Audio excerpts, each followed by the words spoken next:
오늘 우리에게 주시는 하나님의 말씀은 데살로니가 후서 1장 11절로 12절까지의 말씀입니다. 찾으셨으면 함께 한 목소리로 봉독하도록 하겠습니다. 이러므로 우리도 항상 너희를 위하여 기도함은 우리 하나님이 너희를 그 부르심에 합당한 자로 여기시고 모든 선을 기뻐함과 믿음의 역사를 능력으로 이루게 하시고 우리 하나님과 주 예수 그리스도의 은혜대로 우리 주 예수의 이름이 너희 가운데에서 영광을 받으시고 너희도 그 안에서 영광을 받게 하려 함이라. 아멘. 할렐루야. 오늘은 데살로니가 후서의 세 번째 시간으로 데살로니가 후서 1장 11절로 12절까지의 말씀을 본문으로 서로를 위한 기도의 중요성이라는 제목으로 은혜의 말씀을 함께 나누고자 합니다.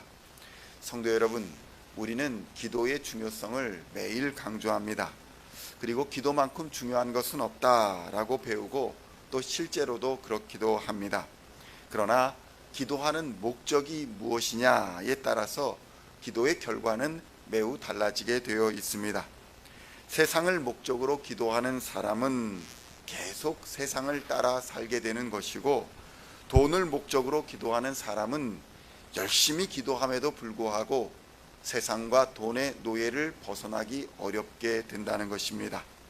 그러니까 기도의 양도 중요하고 기도의 질도 중요하지만 기도의 방향이 더욱 중요하다는 것입니다. 우리는 항상 기도하되 쉬지 말고 기도하되 기도의 방향이 하나님을 향하게 하여야 한다는 것입니다. 기도의 방향이 하나님을 향할수록 우리는 거룩한 삶이 되도록 힘쓸 뿐만 아니라 주님이 다시 오실 재림의 날을 기다리게 되는 것이고, 그 날을 기다리며 하나님 앞에 칭찬받는 삶을 살아갈 수 있는 것입니다. 서로를 위해 기도할 때도 마찬가지입니다. 서로를 위한 기도의 자세를 본문에서는 이렇게 몇 가지로 말씀하고 있습니다. 첫째는 주의 말씀과 가르침에 순종하는 기도를 해야 한다는 것입니다. 성도 여러분, 우리는 우리의 믿음이나 사랑을 증거하는 것, 그것이 바로 기도가 되어야 합니다. 아무리 믿음이 크다고 해도, 아무리 위대하고 아름다운 사랑을 안다고 할지라도 하나님의 말씀에 대해 순종하지 않는 믿음, 순종하지 않는 사랑은 존재할 수가 없기 때문입니다. 순종이 바로 그의 믿음과 사랑을 나타내 주기 마련인 것입니다. 성도 여러분, 하나님의 명령을 요약하면 하나님을 사랑하라, 이웃을 사랑하라, 이 말씀일 것입니다. 마음과 성품과 뜻을 다하여 하나님을 사랑하는 것이 하나님의 명령이고, 내 이웃을 내 몸과 같이 사랑하는 것이 하나님의 명령인 것입니다. 기도는 바로 이러한 하나님의 명령을 기본으로 하게 되어 있습니다. 하나님을 사랑하여 기도하는 것이고 이웃을 사랑하여 기도한다는 것입니다. 하나님의 명령에 순종하는 것, 그것이 바로 기도의 기본 자세인 것입니다. 성도 여러분, 우리가 서로를 위해 기도할 때에 우리는 형제를 사랑하라 라는 사랑의 말씀을 실천할 수 있는 것입니다.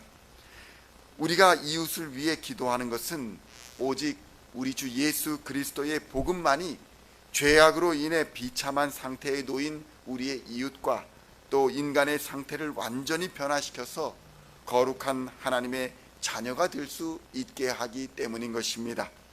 데살로니가 교회의 성도들은 데살로니가 교회의 성도들을 향한 바울의 마음이 바로 이런 복음에 순종하기를 바라는 바울의 간절한 마음이었습니다.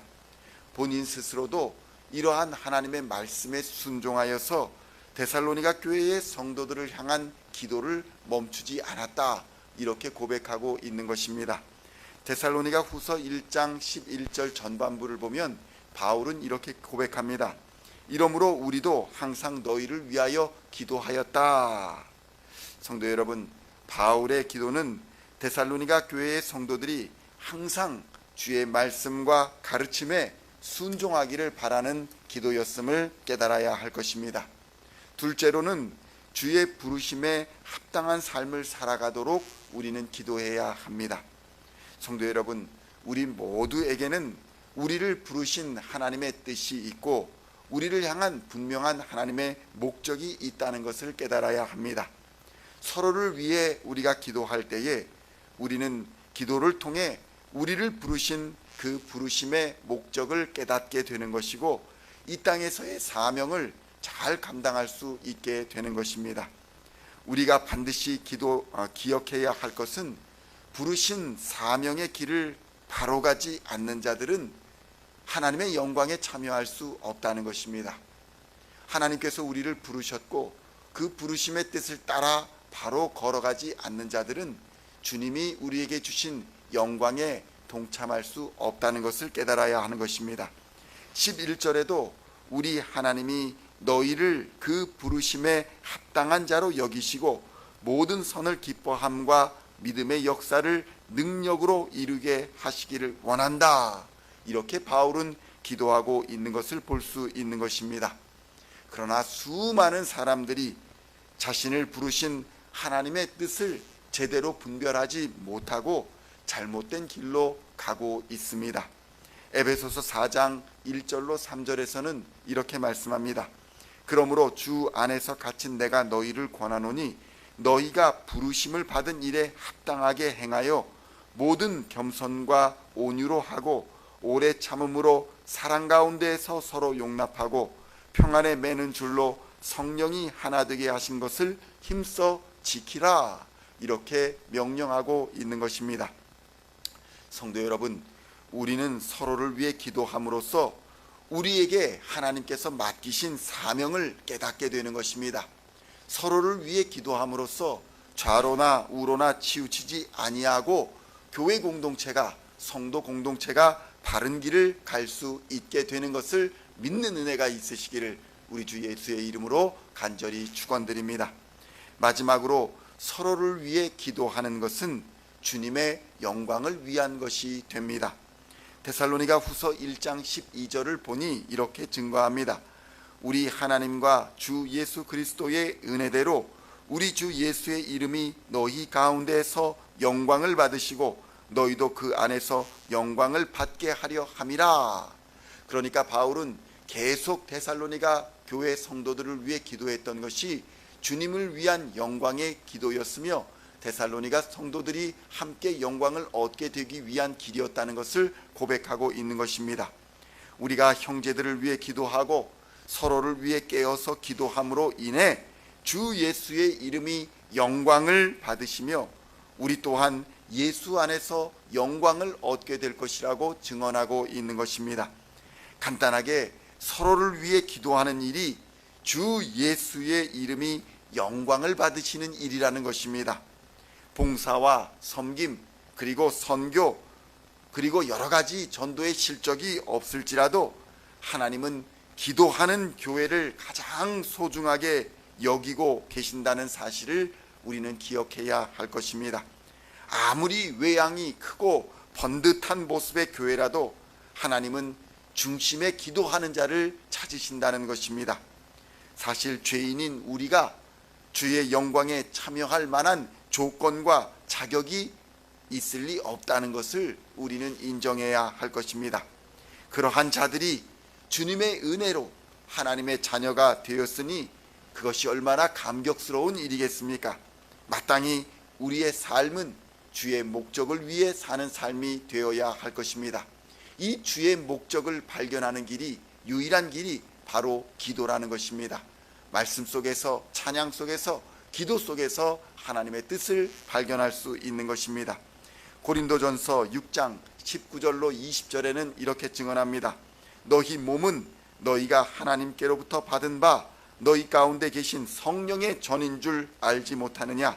너희는 너희 자신의 것이 아니라 값으로 산 것이 되었으니 그런즉 너희 몸으로 하나님께 영광을 돌리라. 아멘. 이렇게 하나님께 영광을 돌리는 일이 바로 형제 자매를 위해 서로를 위해 힘써 기도하는 것이라고 오늘 본문은 우리에게 가르쳐주고 있는 것입니다. 오늘 우리는 누구를 위해 기도하고 있습니까?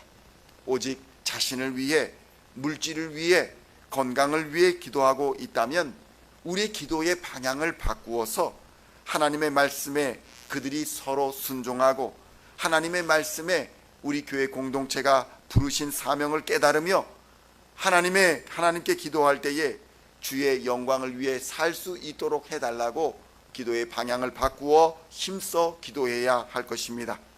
이러한 서로를 향한 기도로 만사가 형통하게 될 것이며 하나님께는 영광이요 교회의 모든 지체들에게는 기쁨이 되는 우리 시온의 모든 성도님들 다 되시기를 우리 주 예수님의 이름으로 간절히 기도합니다.